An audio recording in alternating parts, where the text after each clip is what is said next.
Hello, I'm Superintendent Rashid. Thanks for joining us today. If you're watching this segment, it's probably because you're interested in pursuing a career with the Calgary Police Service as a CPS member.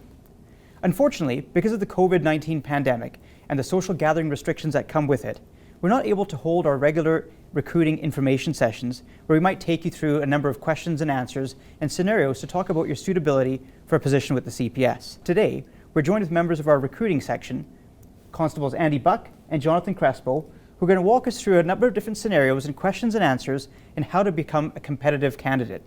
This segment is actually going to be about how you can better align yourselves with the ideals and normative culture of the CPS. As we go through the questions and answers, you're going to hear a lot about our core values. We have several core values that really define the moral fabric of the organization. If you possess these attributes, these behaviors, and these character traits, then you're likely to be more successful as a member of the CPS and become part of our family. Thanks for joining us, gentlemen. Thanks for having us. Once we've gone through the application process, a candidate has met all the minimum standards required to apply. How can one demonstrate that they have more than just that to become a competitive candidate?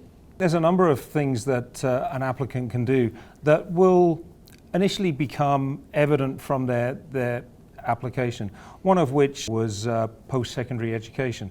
So that's a way that you can be more competitive. I'm just thinking back to my own application process some years ago, Jonathan, now, and not everybody has the opportunity to leap from high school into post-secondary education or into some volunteer work. Sometimes because of life circumstances, you get involved into industry, in the workforce as well. What are your thoughts in and around paid life experience? I think that's just fine.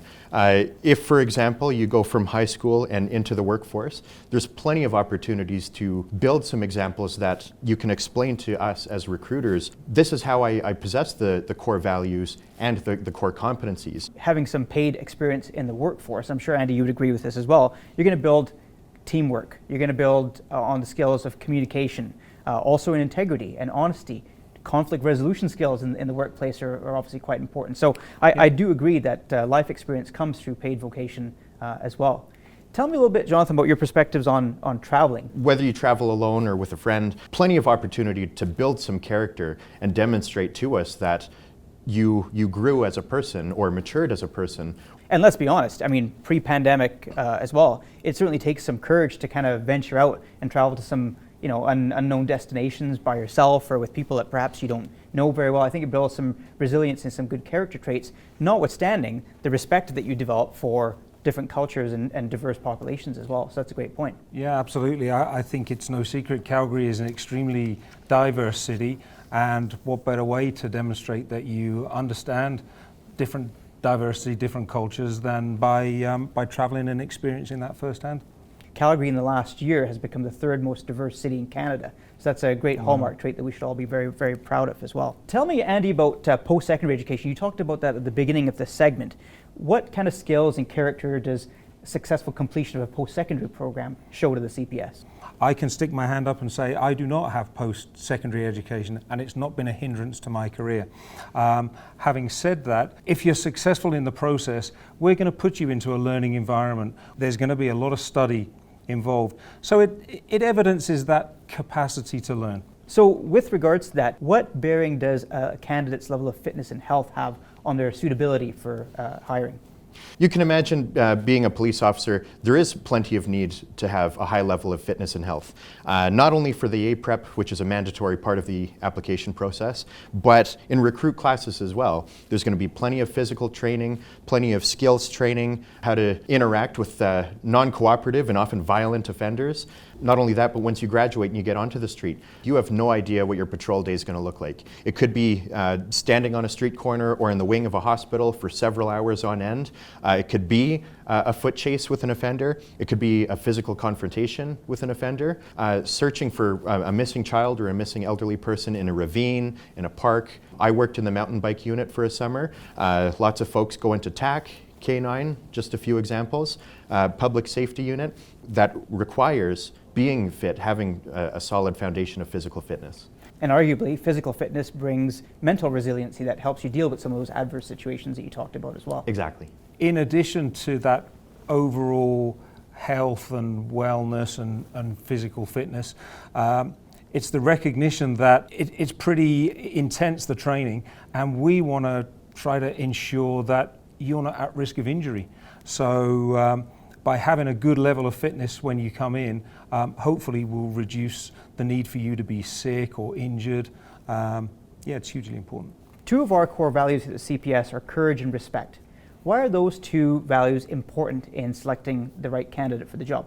You need to have not just bravery, courage, but courage in your convictions to do the right thing in the face of adversity. And you need to respect yourself, you need to respect the organization, you need to respect your peers, you need to respect the public that you're serving.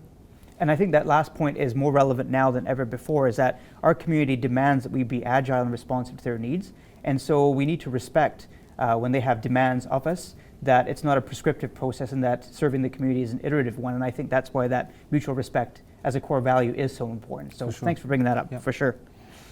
With regards to that and that selfless idea of service and compassion, which is another core value of the CPS, why do you think that community involvement is so important for suitable candidates for the CPS? Because that's exactly what we're doing. If I'm not responding to priority calls, then I'm being proactive within the community to help keep everybody safe. Folks don't call the police because they're having a good day. They're experiencing some level of trauma, and it could be a death in the family, their home's been broken into, their privacy's been violated, and everything else that you can imagine. So showing up with that level of compassion is extremely important to be a successful police officer. And then I think that even fosters your relationship with the community when they recognize that I called the police because I needed help, and they treated me with respect and compassion, and they helped me out. Humanizing the badge is kind of the term that I've heard in the literature, right? And so practically, Andy, what does that look like? We get a lot of applications per year for a limited number of spots. So if there's something that you can evidence that you are doing, which other people are not doing, that's going to show you in a good light. Responding to community and understanding that Calgary is now a diverse community. So having that respect for the different cultures and understanding those cultures. Plenty of applicants say that they want to get into policing because they want to serve their community. And volunteering is an excellent way to demonstrate that you're serious about that and you're not just saying it to appear like a strong candidate. And also, by volunteering before submitting your application, you are serving your community. You don't need to be a police officer to do that. Actions speak louder than words, right? Absolutely. Exactly. So Andy, what's another quality that would make an ideal candidate for the CPS? There's a realization that people have done things in their life. Sometimes they've done things that they're ashamed about or embarrassed about or wished had never happened. We've all done that. Part of the process is ascertaining, are you willing to tell us that that's what you've done? And rest assured that if you have engaged in questionable behavior in the past, it isn't going to necessarily preclude you from a policing career. An applicant needs to be a minimum of 3 years clear of any undetected or detected criminal activity. But time and distance are great, and we would like to see longer than that, depending upon what the incident in question is. And perhaps for our audience, you could explain about the interface between the new marijuana legislation and what constitutes detected or undetected criminal activity for somebody who's using marijuana recreationally. Can you speak to that, Andy? Yeah, for sure. So as part of the questioning for your application, one of the questions will talk about illegal drug use, and marijuana is listed there, and we will expect you to accurately tell us about your marijuana usage. From September 2017, marijuana is now a legal substance. If you've used marijuana since September 2017, just because it's a legal substance doesn't necessarily mean that it's legal use. It would be dependent upon where that product was purchased. So we would need to know that too. Worth noting that from a Calgary Police Service perspective, there's zero tolerance policy for frontline police officers with marijuana usage. So if you're currently using marijuana, ask yourself why that is. If it's part of a medical reason, then we're going to need to understand why you are using the marijuana, what the medical reason is. Maybe that's something that might preclude you from being successful in the process from a medical perspective. Your use of marijuana isn't necessarily going to preclude you. That's great. Many potential applicants that I've spoken to talk about their own network of family and friends as well. What is the CPS's position on criminal activity of those people in an applicant's network? Yeah, we understand that you can't choose your family, you can choose your friends, but there are things that you can do to evidence that you don't condone criminal activity.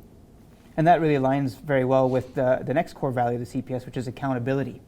And that if you have been exposed to friends or family involved in criminal activity, there are things that you can do, as you said, either remove yourself, address the situation based on the gravity of the situation, approach the individual, providing it's safe to do so and it's within your purview to address that matter with them. And that is a core value that we take here very seriously at the CPS. That's exactly what we would look for in an applicant. It's important to be truthful. Tell us about all your activity. Tell us about the activity of your family members and your friends, but show that you are accountable. The one core value that we actually haven't touched on, but one that really resonates with me, is the one of fairness. I've looked at a number of calls and investigations almost like, yes, I'm an investigator, but I'm also a referee. I have to call things right down the middle. I can't show favoritism to one situation or another. And I think everybody can imagine if a police officer wasn't fair or displayed some level of favoritism, that could be problematic, especially regarding accountability and integrity. And indeed, we've seen that in our current environment, where the community expects the police to be impartial, bias-free, and ultimately fair in our treatment of members in the community. So that is a very good point. Are there any other final closing comments that you have before we wrap up this segment? I think as an applicant, you need to refer to our recruiting website, join.calgarypolice.ca. There you will find the list of core values, along with a very simple English explanation of what those core values mean. So if you check your values with our core values, if they do not align, then your chances of being successful throughout our process are very slim. This has been a very informative segment on how to enhance competitiveness and suitability as a potential applicant with the Calgary Police Service. I'd like to thank both Constable Buck and Constable Crespo for sharing their expertise and experience with us. Don't forget to check out our other segments and videos on the join.calgarypolice.ca website, and thank you for tuning in.